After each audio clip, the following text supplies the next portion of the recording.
اور 14 سال کے بعد دوسری سپر پاور گھٹنے ٹیکتی ہے. تو نوجوانوں یہ سنیں، میری بڑی غور سے بات سنیں.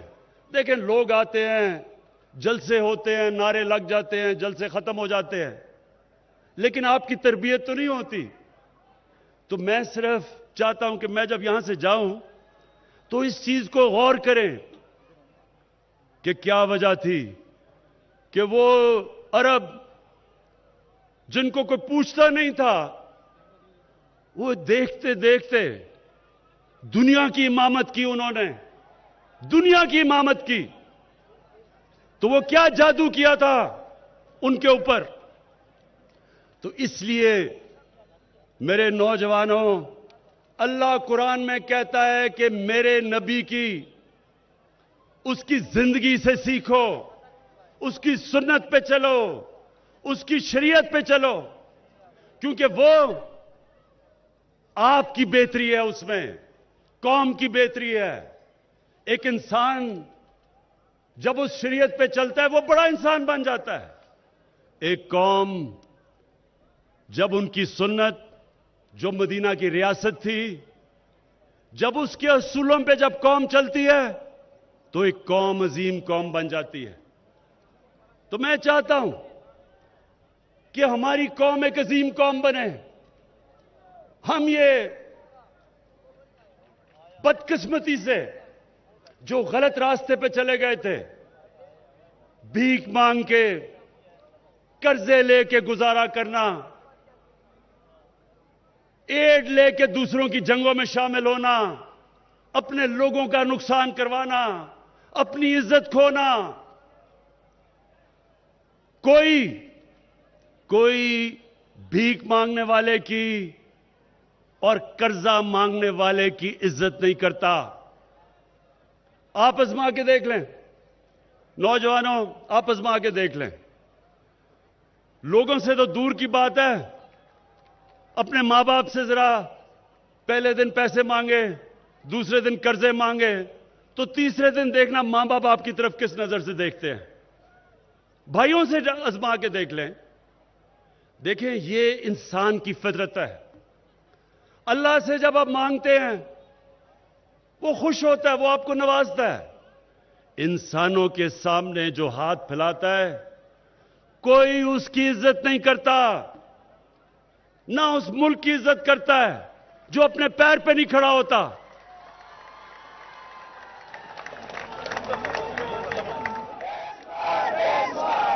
اور دوسری چیز نوجوانوں، ہمارے نبی صلی اللہ علیہ وسلم کو کیا خطاب دیا گیا تھا؟ صادق اور امین، سچا اور انصاف کرنے والا.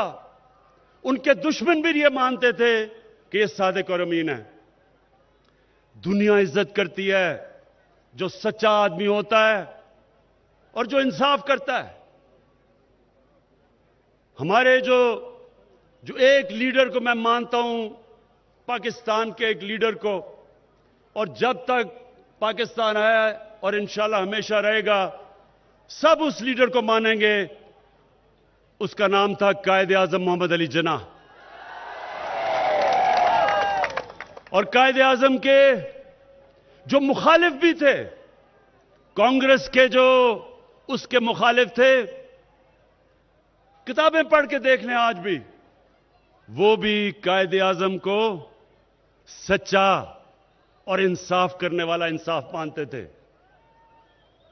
عزت کرتے تھے. ان کی مخالف تھے، عزت کرتے تھے.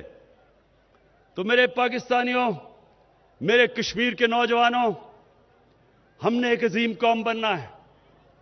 ہم نے اپنے آپ کو بھی بدلنا ہے، ہم نے اپنے ملک کو بھی بدلنا ہے.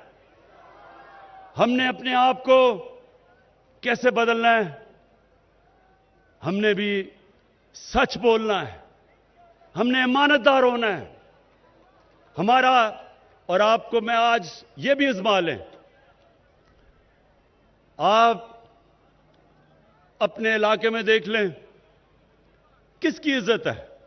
گاؤں میں دیکھ لیں، بھمبر میں دیکھ لیں، گاؤں، شہر،